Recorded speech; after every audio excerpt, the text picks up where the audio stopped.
শুভ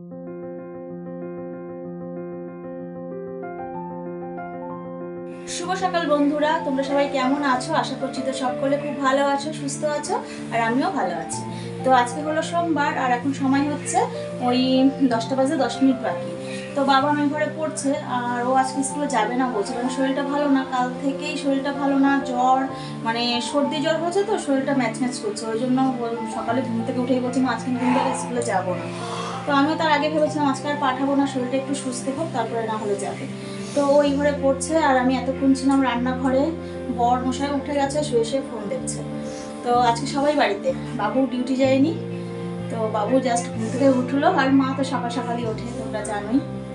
ততক্ষণ ছিলাম রান্নাঘরে। আজকে রান্না করছি ওই আগের দিন সমস্ত কিছু মানে কি বলবো, অনেক রকম সবজি নিয়ে এসছে। তো তো সেদিনই ভেবেছিলাম যে একটা পাঁচমিশালি তরকারি করব।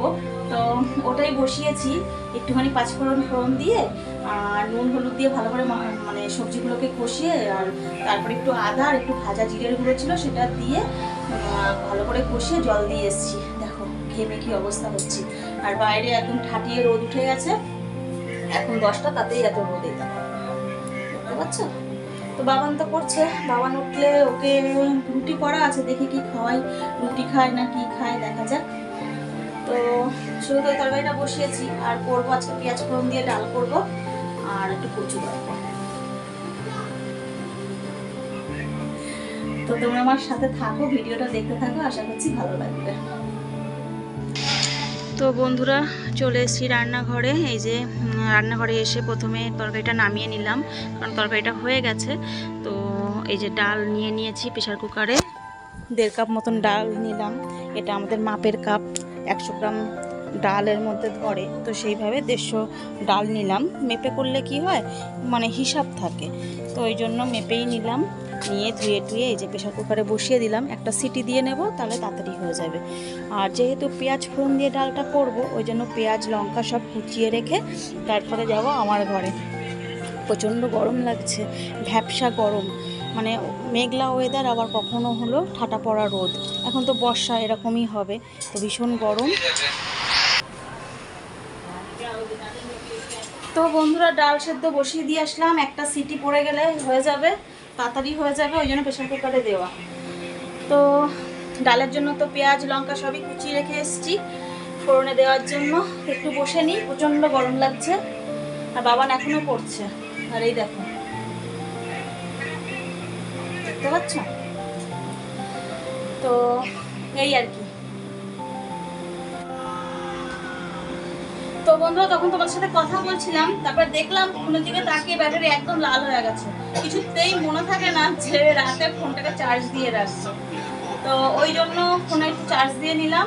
আর বাবানের এই জাস্ট পড়া শেষ হলো ছুটি দিয়ে, তো এই জাস্ট পড়ে উঠলো, স্যার চলে গেল। তো এখন খাওয়াতে বসেছি। এই যে তরকারিটা করলাম পাঁচমিশালি তরকারি, সেই তরকারি দিয়ে রুটি খাওয়াবো।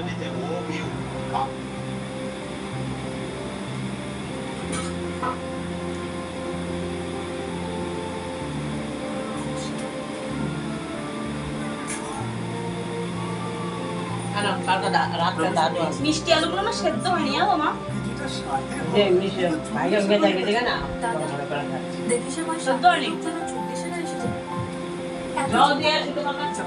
জল দিয়েছে, কত জল দেবো?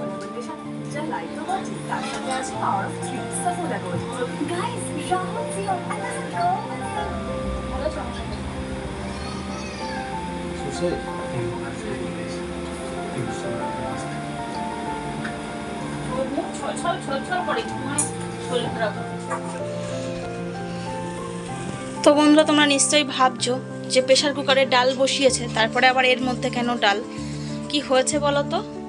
এই দেখো, দেখেছো কি হয়েছে? সব প্রেশার কুকারে থেকে জল বেরিয়ে গিয়ে ডালটা আমার আরেকটু হলে পোড়াই লেগে যেত, তাও নিচটা পোড়া লেগেছে। দেখবে প্রেশার কুকারের কি অবস্থা, এই দেখো প্রেশার কুকারটার কি অবস্থা হয়েছে, পুড়ে গেছে। তো ভাগ্যিস পুরো ডালটা আমার পোড়া লাগেনি, পোড়া গন্ধ বেরিয়ে গেছিলো। এই পাশের ঘরে বাবান পড়ছিল, বলছে মা কি পুড়ে যাচ্ছে। তারপরে এসে তাড়াতাড়ি করে বন্ধ করে দিলাম, দিয়ে ঠান্ডা জল দিয়ে প্রেশার কুকারটাকে পুরো ঠান্ডা করলাম, করে এই যে ডালটা এর মধ্যে ঢেলে দিয়েছি। ডাল তো প্রায় সেদ্ধ হয়েই গেছে, এখন ফোড়নে দেব। তো বন্ধুরা চলে এলাম ডালে ফোড়ন দিতে। আর ডালটা দেখে কালো কালো মনে হচ্ছে, কারণ প্রেশার কুকারটা তো ধরে গেছে নিচটা। তো ভাগ্যিস বাবা এই ঘরে পড়ছিল, না হলে আজকে প্রেশার কুকার বাস্ট হয়ে যেত। আর প্রেশার কুকার বাস্ট হয়ে যে কী হতো তার ঠিক নেই, মানে ঠাকুর আছে ওই জন্য আর কি বেঁচে গেছি। কারণ একদম জল ছিল না প্রেশার কুকারে, একটুও জল ছিল না, সব জল পড়ে গেছে, তখন তো তোমরা দেখলেই। তো যাই হোক, ডালে ফোড়নটা দিয়ে নিলাম বন্ধুরা। আর চলে এলাম আবারও বেশ কিছুক্ষণ পর তোমাদের সামনে। তো অফ ক্যামেরায় আমি কি করলাম বলো তো, এই যে গ্যাসের জায়গাটা পুরো মুছে নিয়েছি, কারণ আজকে তো ডাল করেছি আর ওই পাঁচমিশালি তরকারিটা করেছি, এত তেমন কিছু করিনি। তো আমার রান্নাবান্না তাড়াতাড়ি হয়ে গেছে। তো গ্যাসের জায়গাটা মুছে বাসন টাসন সব মেজে নিয়ে এসেছি। তো গামলায় যে শুকনো বাসনগুলো ছিল কালকে রাতের, তো সেই বাসনগুলোকে তুলে আবার তাকের মধ্যে গুছিয়ে রাখলাম। আর যেগুলো এখন মেজে এনেছি সেইগুলো এই যে আবারও গামলার মধ্যে দিয়ে দিলাম, কারণ এগুলোকে জল ঝরাতে হবে, না হলে তো তাকে রাখা যাবে না।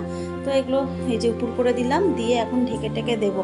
আর ঢেকে দেওয়ার কারণ কি বলো তো, খুব টিকটিকি জানো তো, কারণ না ঢেকে দিলে যদি টিকটিকি যদি পটি করে দেয় তাহলে তো হয়েই গেল, আবারও সেই এক কাজ করতে হবে, বাসনগুলোকে ভালো করে মাজতে হবে, ধুতে হবে। ওই জন্য সবসময় ঢেকেই রাখি বাসন উপর করার পর। আর এই যে কচু, যেহেতু কচু বাটবো, তো কচুটাকে অল্প একটু কচু নিলাম, এই যে এইটুখানি নিয়েই এখন বাটবো।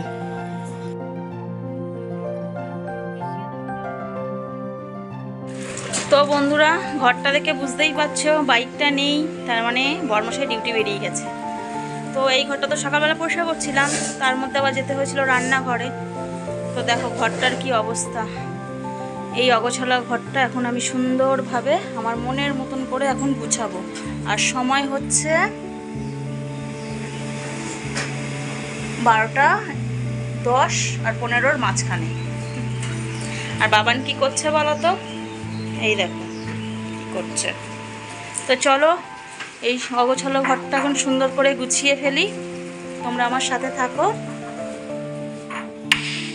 তো এই যে ঘর বাড়িগুলো সুন্দর করে গুছিয়ে নিই। প্রচুর জামা কাপড় চোপড় জানো তো, ওই যে ওই দিকে জামা কাপড় চোপড়, আনলার জামা কাপড় চোপড় সব নিয়েছে। ছেলেও যা করে বাবাও তাই করে, সব জামা কাপড় চোপড় নিচের জামা কাপড়গুলো টেনে টেনে নেবে আর সব এলোমেলো করে থবে। তো সব নামিয়ে নিয়েছি জানো তো, এক এক করে সব গুছিয়ে নেব। তো এমনি তো বিছানাটা আমার গোছানোই আছে, শুধু জাস্ট জামা কাপড়গুলোকে গুছিয়ে একটু ঝেড়ে ঝুড়ে ঘরটা মুছে নেব, তাহলেই হয়। আর ওকে বলেছি যা একটু ওই ঘরের দিকে যাও, কিছুতেই এই ঘর দিয়ে যাবে না। এই যে বসে বসে টিভি দেখছে, তো খাটে বসে দিইনি বলে ওই যে জানলার উপরে ওই যে ছোটো চেয়ারটার মধ্যে বসে আছে এমন করে।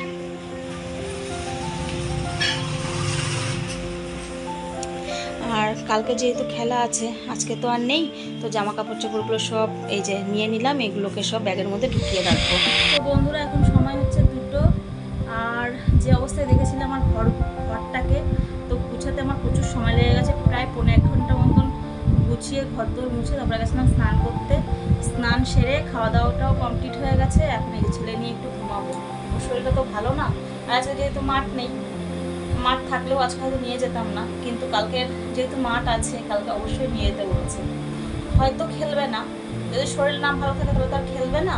আর শরীর যদি ভালো হয়ে যায় কালকের মধ্যে তাহলে হয়তো প্র্যাকটিস করবে, আর না হলে এমনি মানে যেতে বলেছে মাঠে, কিসের জন্য জানি না, অবশ্যই করে যেতে বলেছে। তো যাই হোক, এখন ছেলে নিয়ে একটু ঘুমাই। আর ভিডিওটা আমি এই পর্যন্তই রাখছি আজকে। তো আজকে আসি, দেখা হবে কালকে একটা নতুন ভিডিওর সাথে। ততক্ষণ তোমরা খুব ভালো থাকো, সুস্থ থাকো, এই কামনা করি ঠাকুরের কাছে। তো চলো আজকের মতন টাটা।